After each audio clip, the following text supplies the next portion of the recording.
નમસ્કાર, જય હિન્દ, જય ભારત. ગુજરાત 20 ન્યૂઝમાં આપ સૌનું સ્વાગત છે. શ્રી સમસ્ત ગુજરાત બ્રહ્મ સમાજની પ્રથમ કારોબારી સભા અને ઉત્તર ગુજરાત બ્રહ્મ સમાજનો સ્નેહ મિલન સમારંભ ગુજરાત બ્રહ્મ સમાજના અધ્યક્ષ શ્રી શૈલેષ ઠાકરના અધ્યક્ષપણા હેઠળ અંબાજી ખાતે યોજાયો, જેમાં મહિલાઓ અને યુવાનો ખૂબ મોટી સંખ્યામાં સમગ્ર ગુજરાતમાંથી આ કાર્યક્રમમાં હાજર રહ્યા હતા. જય મહાદેવ.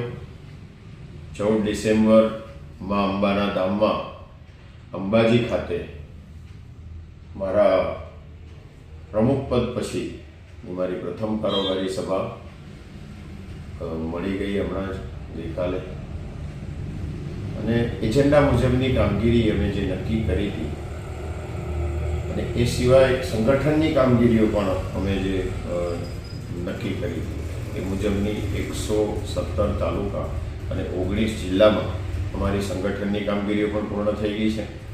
આગામી કાર્યક્રમો સમાજના દીકરા દીકરીઓ માટેના હોય, ભણવા માટેના હોય, વિવાહ માટેના હોય, નોકરી માટેના હોય, એની પણ કોન્ક્રીટ વર્ક અમે નક્કી કર્યું છે.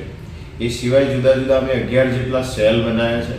એમાં ડૉક્ટર, વકીલ, સાંસ્કૃતિક સેલ, કલા અને સાંસ્કૃતિક, એટલે સમાજના જુદા જેને જેમાં રસ હોય છોકરાઓને, દીકરા દીકરીઓને, એ દરેક સેલની અંદરથી આપણે અમને પ્લેટફોર્મ પૂરું પાડવાનું કામ કરીશું. અને આ પ્રથમ કારોબારી પછી ખૂબ જ નજીકના ભવિષ્યમાં એકાદ મહિનામાં 31 જાન્યુઆરી સુધીની અમે ડેડલાઇન રાખી છે. 31 જાન્યુઆરી સુધીમાં સંપૂર્ણ સમગ્ર ગુજરાતનું સંગઠનની તમામ સેલ સહિતની કામગીરીઓ અમે પૂર્ણ કરીશું. અને ત્યાર પછી એ સેલ મુજબ સેલના જે અમે સંયોજકો, સહસંયોજકો બનાવ્યા છે એ તમામ સાથે રહીને પોતપોતાની વિંગનું કાર્યક્ષેત્ર સંભાળી લેશે અને એ દિશામાં સમાજના ઉત્થાનના કાર્યો, સમાજને ઉપયોગી કાર્યો, સમાજને જરૂરી તમામ કાર્યો કરવાનો અમારો પ્રયત્ન ચાલુ થયો છે અને એને અવિરતપણે ચાલુ રહે એની પણ અમે એક સિસ્ટમ ડેવલપ કરી છે. જય મહાદેવ, જય પરશુરામ.